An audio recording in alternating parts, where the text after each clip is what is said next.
And now the veil is thrown back and we can see the Princess of Wales.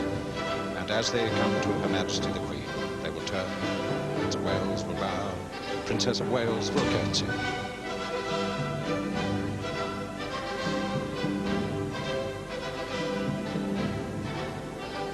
And so, honour done to Her Majesty, they begin the long walk to the great west door and the great welcome that awaits them outside. The music is Pomp and Circumstance No. 4 in G by Sir Edward Elgar, played by the musicians of 3 orchestras of which the Prince of Wales is patron. The Orchestra of the Royal Opera House, Covent Garden, the English Chamber Orchestra, the Philharmonia Orchestra, conducted now by Sir Colin Davis, music director of the Royal Opera.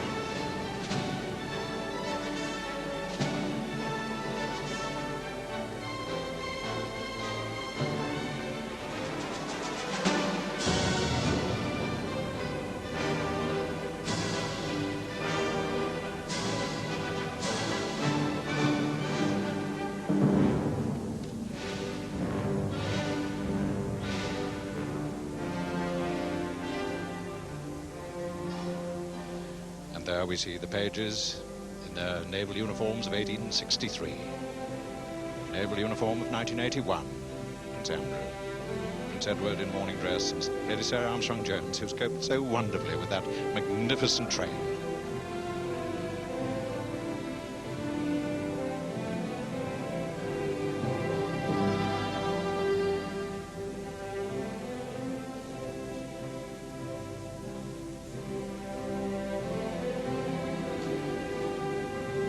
Spencer walks beside Her Majesty the Queen.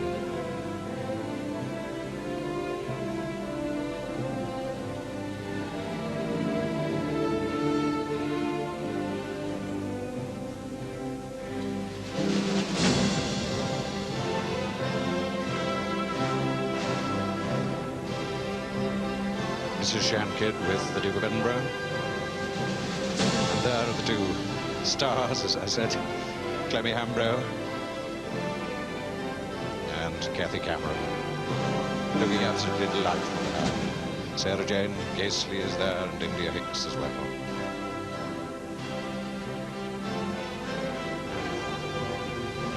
A cap holder appears with cap and gloves.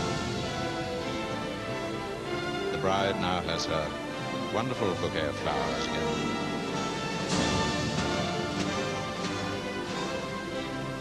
And when they arrive at the west door, what a welcome there will be, because outside we have heard all during the wedding ceremony the almost medieval cheers every time a vow was taken, every time a blessing was pronounced.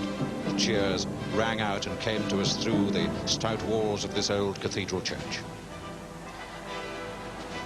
Listen to this welcome.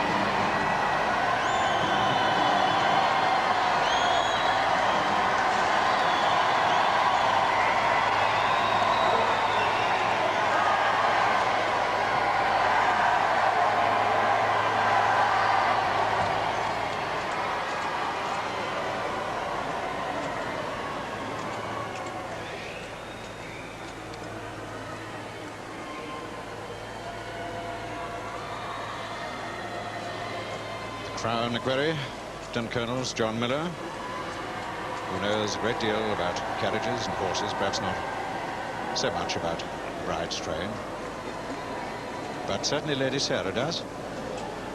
She bundles it in expert fashion.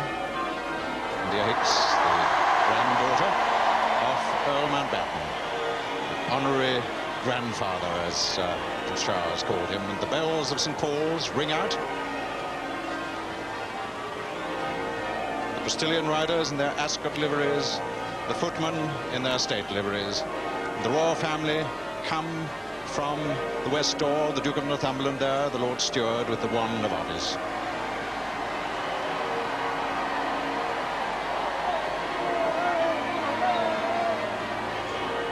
And this is where people have been sleeping on the pavements, staking their claims since early Monday afternoon. Well, they've been rewarded now.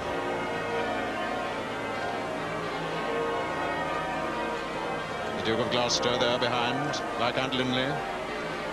The whole family clustering on the steps of St. Paul's to wave the couple off on their way back to Buckingham Palace. Queen Mother, who looked a great deal at the young couple during the service, wishing them well, I'm sure, because she knows the feeling to ride to church as a commoner and come back as a royal lady. And so London now sees for the first time their Royal Highnesses, the Prince and Princess of Wales, as they move off from the forecourt of St. Paul's past the statue of Queen Anne to Ludgate Hill.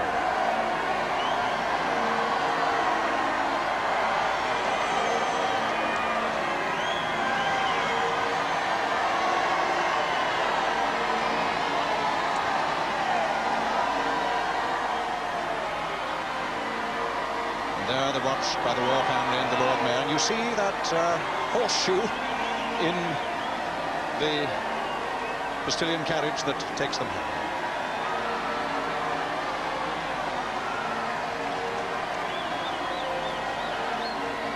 Princess Margaret, Princess Alice, Duchess of Gloucester, Mrs. Shamkid, the bride's mother, Captain Mark Phillips.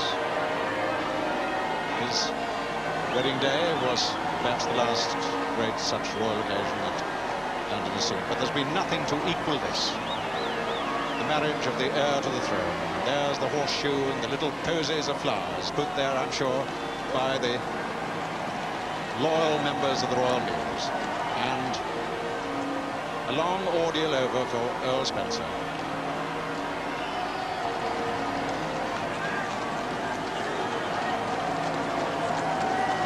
The Princess of Wales said that her mother must feel very proud to have got rid of 3 daughters in as many years.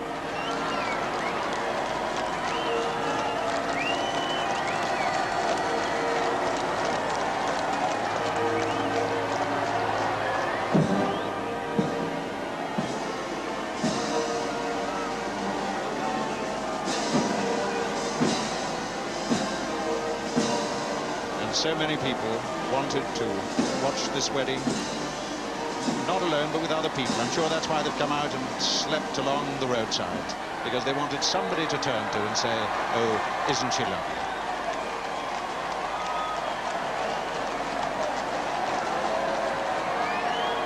And so down across Ludgate Circus they watched them go.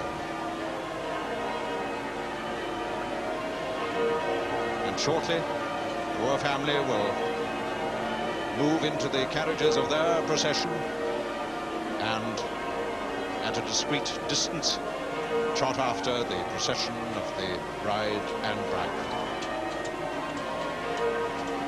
The bells ringing across the rooftops of the City of London.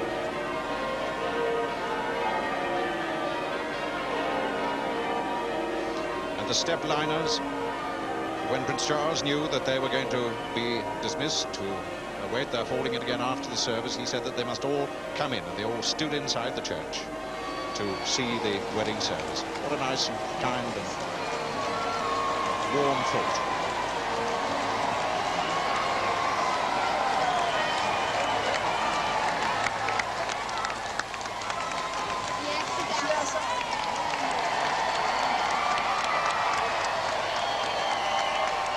Cheers and more cheers.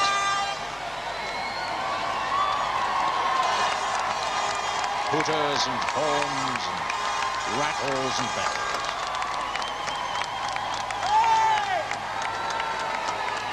I've never in all my long years of watching royal occasions known such a happy occasion as this, when the crowd has been so warm, so good-natured.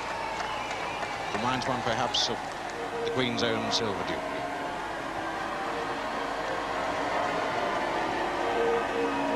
Here now the Earl Spencer is helped down